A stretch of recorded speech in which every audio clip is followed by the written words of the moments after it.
If you like this video, please click on the like button. Comment with the names of the movies you would like us to cover next. Click the subscribe button and press the bell icon to get notified of our latest creations. We cover 100 movies from around the world every day. To advertise with our channel, reach out to us. Our contact information is on our channel page. Now, let's move to the plot of this movie. In October 1973, Mossad receives intelligence implying that Egypt and Syria are preparing to commence a military campaign against Israel, which is promptly relayed to the Israeli Prime Minister, Golda Meir. Golda is dismissive of the intelligence, noting her inability to initiate a counter-plan sans the support of her defense minister, Moshe Dayan, who too is equally speculative. On 6 October, the day of Yom Kippur, Golda's inner circle informs her that Egypt has amassed a large force opposite the Suez Canal, concluding that hostilities would begin by sundown. Although realizing her tardiness in preparing early, Golda refuses to make a preemptive move, instead ordering a partial mobilization to face the threat. Nevertheless, she is surprised when the attack commences early. Elsewhere, Dayan, who is sent to inspect the Golan Heights, is horrified to discover that Syria has launched a thorough attack against the ill-prepared Israeli troops. Dazed, he attempts to resign, but Golda talks him out of it. Nonetheless, she loses her confidence in him. Between the 7th to the 8th of October, with Egypt and Syria making gains into Israel, IDF Chief of Staff Lt. Gen. David Elazar proposes to relieve Israeli fortifications in the Sinai Peninsula using the 162nd Division led by Maj. Gen. Avraham Adan. Despite opposition from Mossad Chief Zvi Zamir, the plan proceeds, but the Egyptians defeat the Israeli force. The next day, with the Syrian offensive having slowed, Dayan proposes an air strike on Damascus to put pressure on Egypt. However, with a shortage of planes, the IAF is unable to proceed.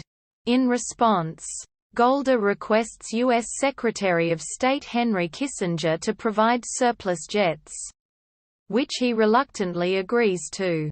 On the fifth day, amidst increasing tensions, Maj. Gen. Ariel Sharon proposes an operation to cross the canal using the 143rd Division to challenge the Egyptian 2nd and 3rd Armies. Zvi informs Golda that the Egyptian 4th and 21st Divisions would cross the canal in 2 days, leaving Cairo undefended in the event of an attack.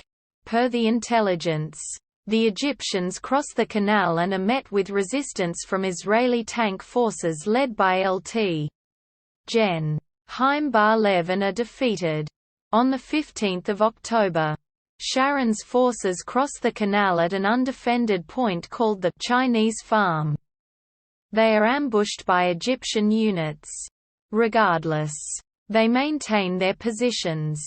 Meanwhile, Elazar prepares to barricade the Third Army by cutting Suez from Cairo, which would accordingly force Egypt into negotiations.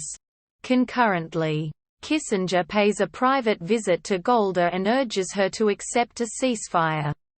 Golda proceeds with her plan anyway, which finally forces Egypt into talks. By the 20th day, both sides agree to the further diplomatic talks and to exchange POWs, effectively concluding the conflict. However, Zvi privately informs Golda that IDF military intelligence chief Eli Zira had neglected to properly monitor signals intelligence from the Egyptian side, which allowed Israel to be attacked unaware. Although appalled, she chooses to bear the blame instead. Despite the victory, the conflict's intensity inflicts an emotional toll on the aged Golda, who is stricken with cancer.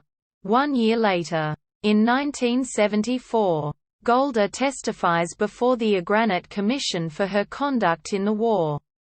She states off the record that despite her initial uncertainty, she genuinely felt war was certain. 4 years later, on 8 October 1978, a bedridden Golda dies watching footage of her meeting with Egyptian President Anwar Sadat a year earlier.